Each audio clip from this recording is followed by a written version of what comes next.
شرکت کرنی ہے، شکل دکھانی ہے، چند رسمی سے جملے بولنے ہیں اور پھر جا کے اپنے دکان میں بیٹھ جانا ہے، وہاں جھوٹ بھی بولنا ہے، وہاں گالی بھی دینی ہے اور لوگوں کے پیسے بھی مارنے ہیں، وہاں دھوکہ بھی دینا ہے اور عصر پھر نہیں پڑھنی ہے، مغرب پھر نہیں پڑھنی ہے، فجر میں پڑھے پھر سو رہے ہونا ہے۔ یہ جنازہ پڑھنے آئے نا، تو جنازہ تو فرض کفایہ ہے، اور نماز کیا ہے؟ نماز کیا ہے بھائی؟ فرض عین ہے۔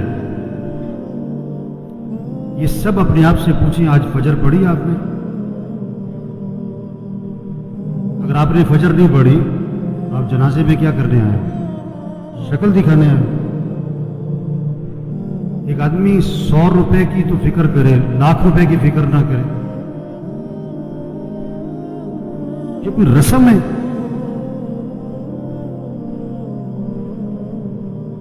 آج اتنا رسم اور رواج میں پھنسے ہوئے ہیں کہ جنازے میں بھی شرکت رسم بنانی ہے، ایک رواج ہے۔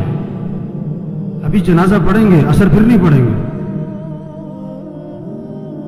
ابھی جنازہ پڑھیں گے، فجر میں پڑھے سو رہے ہوں گے، یہ پتہ کون ہے؟ ڈھیٹ ہو گئے، دل گندے ہو گئے، دل سیاہ ہو گئے، دل پتھر ہو گئے، دل زنگالود ہو گئے، دل تباہ ہو گئے۔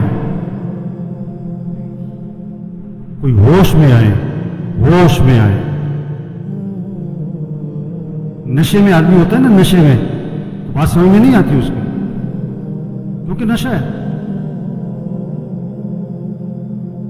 نشہ صرف شراب اور چرس کا نہیں ہے، یہ پیسہ بھی نشہ ہے، یہ جوانی بھی نشہ ہے، یہ کاروبار بھی نشہ ہے، یہ جہالت بھی نشہ ہے۔ آج لوگ نشے میں، جو اذان سن کے نماز پڑھنے نہیں جاتا یہ نشے میں، جو فجر میں نہیں اٹھتا نماز نہیں پڑھتا یہ نشے میں، یہ ٹن ہے۔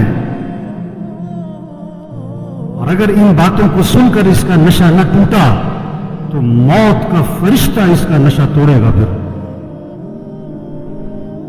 اور اس کا فائدہ کوئی نہیں ہوگا۔ نماز نماز نماز 5 وقت، کوئی گنجائش نہیں نماز چھوڑنے کی۔ آپ بوڑھے ہو، بیمار ہو، نماز پڑھو، وضو نہیں کر سکتے تیمم کر، نماز پڑھنی ہے۔ کھڑے ہو کے نہیں پڑھ سکتا، بیٹھ کے پڑھ، نماز پڑھنی ہے۔ بیٹھ کے نہیں پڑھ سکتا، لیٹ کے پڑھ، نماز پڑھنی ہے۔ یہ کون ہے؟ یہ جنازوں میں بڑے اہتمام سے آتے ہیں اور بیان بھی سن چکے ہیں ہزاروں دفعہ، لیکن فجر نہیں پڑھتے، زور میں نہیں اٹھتے دکان سے۔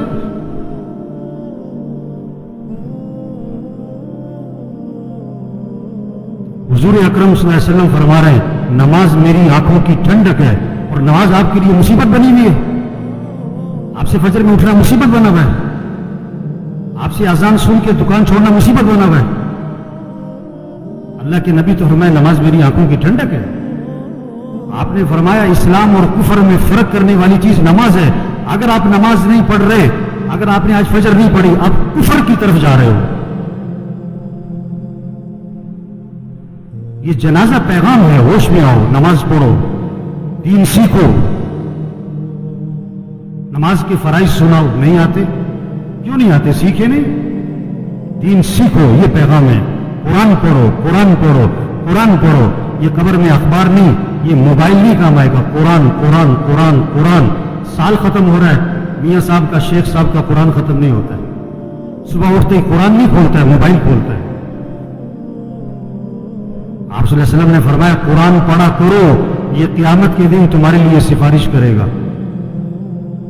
آپ نے فرمایا جو رات کو سورہ ملک پڑھے گا اللہ اسے قبر کے عذاب سے بچا لیں گے۔ قرآن پڑھو بھائی، اللہ کا ذکر کرو، ہاتھ میں تسبیح نظر آنی چاہیے۔ موبائل بھی رکھو، تسبیح بھی تو رکھو۔ سب کی جیبیں چیک کرو، 2 موبائل نکلیں گے، تسبیح ایک بھی نہیں نکلیں گی۔ کسی کو موبائل تحفے میں دو بڑا خوش ہوتا ہے، کسی کو تسبیح تحفے میں دو۔ آپ صلی اللہ علیہ وسلم نے فرمایا جو 100 مرتبہ پڑھے لا الہ الا اللہ لا الہ الا اللہ لا الہ الا اللہ، فرمایا جو 100 مرتبہ روزانہ پڑھے گا جب قیامت کے دن اٹھے گا تو اس کا چہرہ 14ویں رات کے چاند کی طرح چمک رہا ہوگا۔ آپ صلی اللہ علیہ وسلم نے فرمایا جنت کی چابی لا الہ الا اللہ آپ نے فرمایا جنت کی قیمت لا الہ الا اللہ.